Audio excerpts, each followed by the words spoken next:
Mollywood എന്താണ് പേരിട്ടത്? മോളിവുഡാണ് നമ്മളെ ഇത് ഈ ഹോട്ടൽ ഇങ്ങനെ പണിയാനുള്ള എന്താ പറയാ പ്രചോദനമല്ല, ഇന്ധനം, എന്താ പറയാ, ബഡ്ജറ്റ്. പിന്നെ അത് മാത്രമല്ല, എന്തെങ്കിലുമൊക്കെ ഒരു പേരിടണേക്കാട്ടും നല്ലതല്ലേ. ഇതൊരു നാഷണൽ ഹൈവേ അല്ല, അപ്പൊ ഇതിലേക്കൂടെ കടന്നു പോകുന്ന സിനിമാക്കാരൊക്കെ വരട്ടെ, നമ്മുടെ സുഹൃത്തുക്കളൊക്കെ ആയിട്ടുള്ള ആൾക്കാർ കയറണം, അങ്ങനെയൊക്കെ രീതിയിലാണ് ഇതുണ്ടാക്കിയത്. ഇപ്പൊ ഈ ലൈറ്റ് സെറ്റിംഗ്സ് ഒക്കെ ഇല്ലേ, ഇതൊക്കെ ആരാ, ചേട്ടൻ തന്നെയാണോ ചെയ്തത്? ഇത് ഞങ്ങളും നമ്മുടെ കൂടെ ഞങ്ങൾ രണ്ടുപേരും കൂടിയിട്ടാണ് ഇതിന്റെ പാർട്ണർഷിപ്പ് ഉള്ളത്. ഒരാള് നേഹ എന്ന് പറഞ്ഞുള്ള ആർട്ടിസ്റ്റ് തന്നെയാണ്. നമ്മുടെ ശശിയും ശകുന്തളയും എന്ന് പറഞ്ഞൊരു സിനിമ ഉണ്ടായിരുന്നു, നമ്മുടെ RS വിമൽ ചെയ്ത പടം. അതിലെ ഹീറോയിൻ ആയിരുന്നു. അവരുടെ തന്നെ പ്രൊഡക്ഷൻ ആയിരുന്നു. അപ്പൊ ഞങ്ങൾ തമ്മിലൊരു സിനിമയുടെ ഒരു പ്രൊഡക്ഷനുമായി ബന്ധപ്പെട്ടിട്ടുള്ള ചർച്ച നടക്കുന്ന സമയത്ത് ഞങ്ങൾക്ക് വന്നിട്ടുള്ള ഒരു ഐഡിയ ആണ്.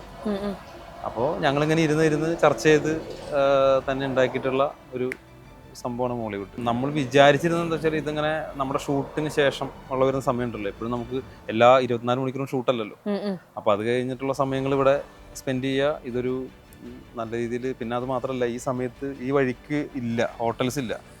ശരിക്കും പറയുകയാണെങ്കിൽ പാലിയേക്കര ടോൾ കഴിഞ്ഞ് കഴിഞ്ഞാൽ ലെഫ്റ്റ് സൈഡിൽ പാലക്കാട് റൂട്ടിൽ നാഷണൽ ഹൈവേ ആയതുകൊണ്ട് ലെഫ്റ്റ് സൈഡിൽ സർവീസ് റോഡ് ഇല്ലാത്ത പാലിയേക്കര ടോൾ കഴിഞ്ഞാൽ നെക്സ്റ്റ് ടോളിന് മുമ്പ് ഒരു ഹോട്ടൽ ഇത് തന്നെയാണ്.